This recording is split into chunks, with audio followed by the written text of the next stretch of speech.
जीवित परमेश्वर को धन्यवाद देता हूँ परमेश्वर पिता की दया अनुग्रह के लिए जो परमेश्वर पिता ने हमारे जीवन में प्रदान किया। आप सभी को मेरी ओर से जय मसीह की। मेरे प्रियो, हम साल के अंतिम दिन में पहुंच चुके हैं। परमेश्वर को सारा आदर महिमा मिले क्योंकि परमेश्वर पिता ने हम सभी को अब तक संभाला है। आइए मेरे साथ में प्रभु के वचन को जो हम पढ़ रहे थे, प्रेरितों का काम 12 अध्याय 5 पद को हम फिर से उसी पद को पढ़ेंगे और सीखेंगे। लिखा है, बंदीगृह में पतरस बंद था परंतु कलीसिया उसके लिए लौ लगाकर परमेश्वर से प्रार्थना कर रही थी।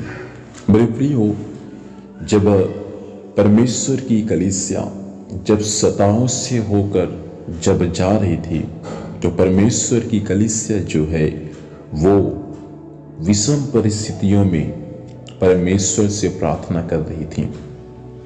जब हम और हमारी कलीसिया इन दिनों में सताओं से होकर जब गुजर रहे हैं तो कलीसिया हमारा काम है वो है परमेश्वर से प्रार्थना करना। आपको मालूम है, राजा हेरोदेस बहुत सारे लोगों को, कलीसिया के प्रभु के दासों को, विश्वासियों को उनको सताया था, अपना हाथ उनको सताने के लिए डाला था। यहाँ तक कि उन्होंने यूहन्ना के भाई याकूब को भी तलवार से मरवा डाला। ऐसा विरोध उस समय हुआ करता था। अभी जो हम देख रहे हैं विरोध जो हो रहा है वो कम है, पहले के समान नहीं मेरे प्रियो। पहले तो राजा लोग पकड़ कर तलवार से उनको मार डालते थे, तलवार से उनके गला को कटवा कर मारते थे, जैसा याकूब के साथ में हुआ। उस समय इतना विषम परिस्थिति था कि इतना उस समय लोग विरोध करते थे। लेकिन पतरस को भी पकड़ लिया ताकि पतरस को भी उनको तलवार से मरवा डाले। अब जब ये सब चीज होता था उस समय बाइबल में ऐसा लिखा है कि लोग देखकर आनंदित होते थे। अर्थात जब कलीसिया को जब राजा सताता था, विश्वासियों को जब सताता था तो बहुत सारे जो लोग होते थे अर्थात यहूदी लोग वे इससे आनंदित होते थे कि कलीसिया को सता रहा है बोल के। लेकिन जब पतरस कलीसिया में जब बंद था तो कलीसिया को जब ये बात का पता चला तो कलीसिया ने क्या किया, परमेश्वर से प्रार्थना करना आरंभ किया, वो भी एक मन होकर लौ लगाकर। आज कितने कलीसिया तैयार है परमेश्वर से प्रार्थना करने के लिए।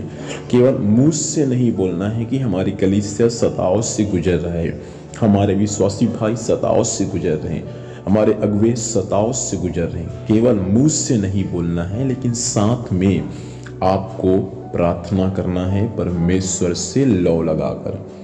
आपसे मैं कहना चाहूंगा प्रियो, सताओं से तो कलीसिया गुजरेगा, ये अनिवार्य है क्योंकि बाइबल में परमेश्वर पहले से कह दिया है। लेकिन हमारा जो अहम काम है वो है परमेश्वर से प्रार्थना करना।